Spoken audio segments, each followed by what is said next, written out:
A death game is currently taking place aboard the Black Whale. 14 princes, 14 Nen beasts, far too many bodyguards, and only one winner. Hello and welcome to the New World Review, your source for mostly Hunter x Hunter. My name is Liam, and today I'm going to tell you everything you need to know about the Succession War. This is part 2 of a recap series designed to prep you for the return of the Hunter x Hunter manga, with part 1 having already covered everything we know about the Dark Continent, as well as why we're trying to get there. And in this part, we're going to explore one very big problem with this mission, as well as why we may never actually reach the continent. Because unbeknownst to the V5 or the Hunter Association, this voyage has become a battleground for an entirely separate issue known as the Succession War. This is a contest held by the Karkin royalty, who are the primary benefactors of the Dark Continent journey, and the entire royal family are housed at the very top of the Black Whale in Tier 1, which is a maximum security space completely off limits to the rest of the vessel. 1, for obvious security reasons, and 2, so that nobody interrupts this very meticulously planned war. The Succession War, also known as the Succession Contest, is actually an ancient ritual instituted by the very first king of the Karkin Empire. This was done because in the ancient days, the empire was very weak and constantly at threat of being engulfed by neighboring nations. So our first king guy had to come up with some sort of method to ensure the safety and prosperity of Karkin. And the solution he found was to conjure an object known as the Seed Urn, confirming that the first king was an end user and an incredibly powerful one at that, because this object is easily one of the most overpowered uses of conjuration that we have ever encountered in the series, which I find fascinating because it's very unlikely that the first king was a trained Nen user. The study of Nen is actually a fairly recent development in the grand scheme of history, so this object was developed out of raw desire to see Karkin thrive. And that kind of raw desire is generally what spawns some of the most terrifying abilities, and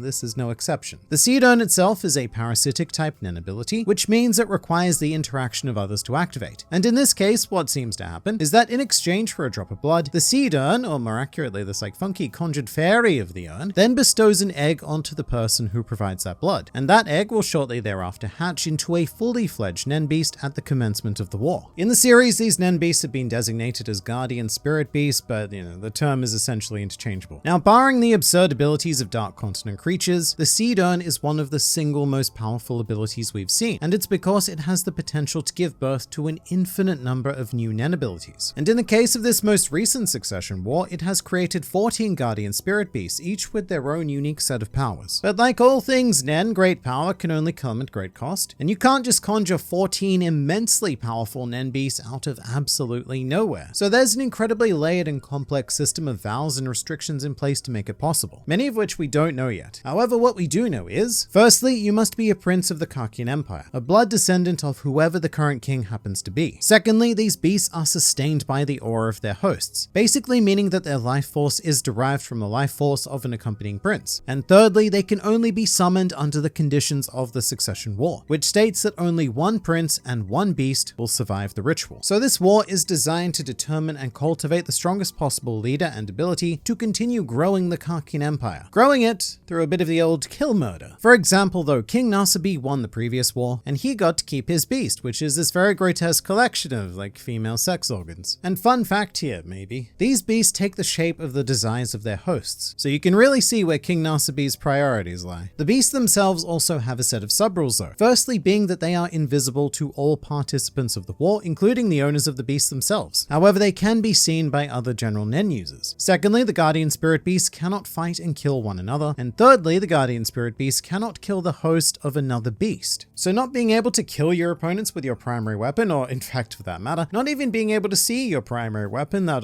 sounds pretty counterproductive for a death game. And the reason for that is because this contest is designed to be a silent war, which reflects the policies of the Karkin Empire, forbidding any prince from murdering another prince, even during the Succession War. So the goal is to use these beasts, as well as any other resources, to quietly assassinate the other princes without implicating yourself. Oh, and I think it's also important to note that all of the princes must participate whether they like it or not. Most of them do like it though, they like it a lot. And we'll start off with the first Prince Benjamin and second Prince Camilla. And also just a note before my comment section gets flooded with this, within the Karkin Empire, prince is a gender neutral term, so everyone is called a prince. The reason why I've paired these two together, however, is because these princes have the distinct advantage of being trained Nen users prior to the contest. Benjamin in particular even has his own private army full of Nen users, which, well, that seems a bit unfair, but hey, I guess that's the benefit of being popped out first. And it gets a bit more wild than that because Benjamin's personal Nen ability is called Benjamin Baton, and it allows him to inherit the Nen ability abilities of his soldiers once they die, potentially limited by the amount of fingers that can hold these funky star things, but either way it turns him into a sort of budget crawler. Camilla's personal ability is startlingly relevant to this whole situation because it's called Cat's Name, and it makes Camilla nigh on unkillable, because if someone successfully murders Camilla, it triggers a counteractive ability, spawning this delightful kitty cat that then sucks the life force out of the murderer and uses it to revive Camilla from death. So one cannot kill her via conventional means, which is problematic because the goal of the other 13 princes is to kill that one, as well as 12 more. That's not it though, because they are of course both graced with a guardian spirit beast. Camilla's has been identified as a basic manipulator, able to take control of people once certain conditions are met, whilst Benjamin's beast is a complete mystery. But it certainly doesn't look like something I want to experience. Our next contestant is third Prince Zhongli, who is a very patient and diplomatic persona. He is nowhere near as bloodthirsty as many of his siblings seem to be, and generally prefers to find a pacifist solution to any problem. Now with that said, he also will not hesitate to brutally murder people, so we can't give him too much credit. His guardian spirit beast is one of the more obscure of the contest, taking on the form of a Dhammachakra, a symbol of the Buddhist religion representing Buddhist teachings and a sense of universal moral order. And with that in mind, its ability is to produce small coins. It was speculated by one of Zhongli's bodyguards that these coins can be used in exchange for benefits from the Nen Beast. However, Zhongli himself holds a completely different theory, speculating that these coins are supposed to be given out to the people of Kakin, bestowing the empire with a power that would consolidate his rule and potentially make him the greatest king in all of the history, which is great if he actually becomes king. But it's problematic because that means that his guardian spirit beast is, well, it's less than useful during the actual war itself, which is actually perfectly representative of the third prince because he prefers not to act violently. So his Nen Beast will accommodate this by not having any combative powers whatsoever. Next up though is certainly our most sickening contestant, fourth Prince Radnik, and he is evil in every traditional sense of the word. Radnik is a twisted art enthusiast whose body of work consists primarily of bodies, specifically the bodies of young women, who Radnik lures into rooms before brutally murdering them for the sake of quote-unquote art. It's a bit deeper than that though, because one of Radnik's core character traits is this deep hatred of women in general, particularly those that he labels as dishonest women, and he tends to view them more as livestock. And his guardian spirit beast reflects this by taking the form of a sort of Frankenstein animal with the head of a woman. Furthermore, the beast's abilities are directly linked to lying, as should someone lie to Radnik 3 times, the beast will activate and the person who committed said lie will, quote, cease to be human. Of all of the terrible princes, which is most of them, but of all of the terrible princes, Radnik is undoubtedly the worst possible candidate to win, which is very unfortunate, because he also happens to be a natural Nen genius, surpassing the talents of even Gon and Killua. In fact, aside from Mariam, we have never seen a more naturally gifted aura wielder, having surpassed his siblings within mere days of discovering that Nen even exists. During this short time, he's also manifested his own completely separate to the contest Nen Beast, as well as developed a personal Hatsu that allows him to see 10 seconds into the future. To make matters worse, he's also a specialist, which means that his abilities are limited only by his personal drive and desire. Moving down the spawn hierarchy, we arrive at 5th Prince Beippe. She is dedicated to the world of science and holds the values of modesty and humility above all else, which is why she absolutely despises her older siblings that we just covered because they are bad people. And so it's actually Beipe's plan to kill the first 4 princes, but to make peace with her younger siblings, which is nice and noble and all, but sadly the vows and restrictions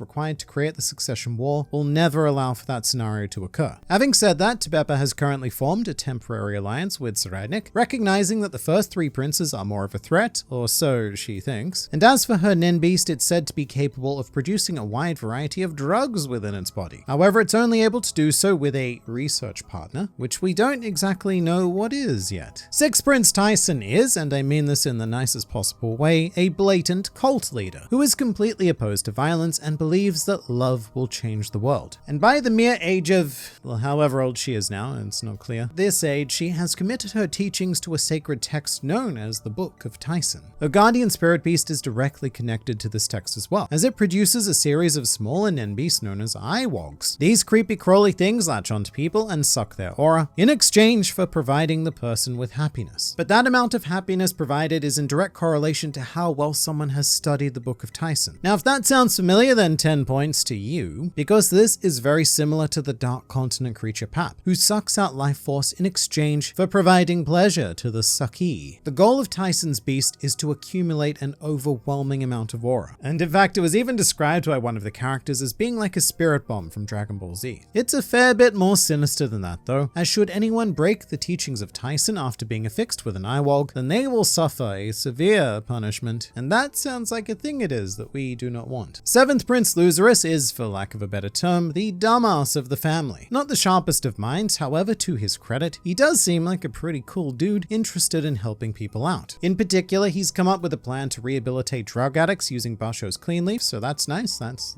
a nice thing to do. But he also happens to be the main benefactor of one of the 3 major mafia families within the Karkin Empire, so he may not be all amazingness all the time, as demonstrated by his guardian spirit beast, which we vaguely know is designed to create traps. So there may be something quite dark lurking beneath all of the stupidity here. 8th Prince Saleh Saleh is a sex-obsessed glutton with no real purpose for living other than placing things inside and excreting things from his body. And I actually think that's a fairly generous description, because he spends pretty much all of his time in the series in bed with an army of women pleasuring him. Although to his credit, he is an allegedly amazing rapper. However, the person who alleges that is Saleh Saleh himself, so take that for what you will. His guardian spirit beast doesn't matter in the slightest because Saleh Saleh wasted it and he's dead now. Murdered, rather easily I might add, by one of Prince Benjamin's soldiers. It's safe to say that he was definitely the most pathetic contestant of the war, and that includes the literal baby that cannot defend itself. Before examining said baby, we have another fully grown man in 9th Prince Hawkenberg. And if the Succession War was unrelated to Hunter x Hunter, then Hawkenberg would be our series protagonist. He's an empathetic pacifist who genuinely cares for his family and subordinates. In fact, he was tricked into participating in the war. At no stage was he told that this would be a death game. So in order to stop the war and protect his siblings, Hawkenberg was willing to kill his father. However, King Nasabi's own guardian spirit beast prevented this, so Hawkenberg then tried to kill himself to end the war, but his bullet was stopped by his own beast in a moment that can only be described as ripped straight out of JoJo. As can a lot of this arc, by the way. The guardian spirit beasts take clear inspiration from JoJo stands. Hawkenberg's guardian spirit beast is more of a support creature. It marks those who are genuinely loyal to the 9th Prince and buffs their aura quantities. And not only that, but there's a multiplying effect whenever Hawkenberg's bodyguards gather together. In a group, they become so strong that it's hypothesized that a handful of Hawkenberg's guards could defeat Prince Benjamin's entire army. Hawkenberg is also one of the rare princes to have recently developed his own personal Nen ability called Possession Arrow, an unblockable attack said to be invincible in one-on-one combat. After being hit with an arrow, the target is injected with the consciousness of one of Hawkenberg's bodyguards. So essentially, it's a one-hit kill and you get to control the body of the person afterwards, which is good for all of the,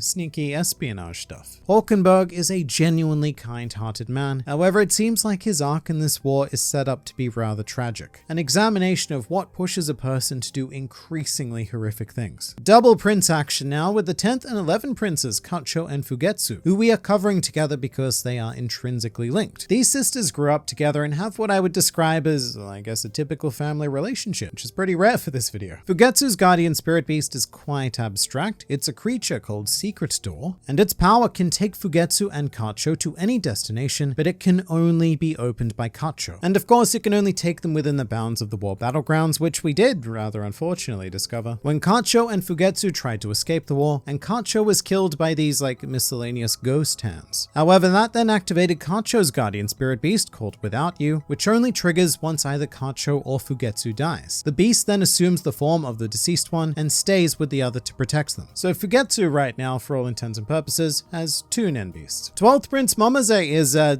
she also exists. She's a character who I would describe as a bit personalityless. We didn't really get to know her a whole lot, but she seems perfectly pleasant and lovely, I guess. Her guardian spirit beast was a rather annoying mouse that would repeatedly ask a target if they were free, and once someone said yes, the mousy thing would take control of them. Tragically, Mamazi was murdered by her own bodyguard named Tufty in order to gain favor with whoever ultimately became king. However, this backfired pretty tremendously, as Tufty was then later killed by Hanzo in exactly the same way he murdered Mamazi. So a bit of a sad situation there, but Mamazi was the first prince to die, which directly led us to a rather important twist. Mamazi's body was taken to the prince's burial chamber, a room composed of these 14 coffin-like things. 14 being an interesting number, because in theory only 13 princes are meant to die during this war. So exactly whose body that 14th coffin is designed for is unknown, but this may be a part of a greater plan land from King Nasibi, making a grand sacrifice of all of his children in exchange for utterly insane power. That or the last coffin could be for Nasibi himself, because once a new king is selected, there is very little need for the old king. To the opposite of old, we now have young 13th Prince Mariam, a small child who enjoys video games and has a pet hamster. That's all we know about him. I guess it's kind of sad that he's participating in a death game, but it is what it is. His guardian spirit beast appears to shrink and grow in correlation with Mariam's feelings. Specifically, it became a lot more hostile after the death of his sister Mamazi. It's also suspected as the being responsible for placing a barrier around Mariam's room, which transports anyone who tries to enter it into a completely different room. So Mariam is very well protected right now, which is more than we can say for 14th Prince Wobble, who is a literal baby, almost always being cradled by her mother Queen Oito. Now at this point, Wobble's guardian spirit beast is the only one that still has yet to show itself. However, she has something that is, in my opinion, far more valuable. Prince Wobble currently has Karapika employed as her bodyguard, and he has sworn to protect her at all costs. However, those costs they're probably going to be rather severe, as Karapika, despite not being a Kakian prince, has quickly become the central figure of the entire succession war, which we will be exploring further in part 3.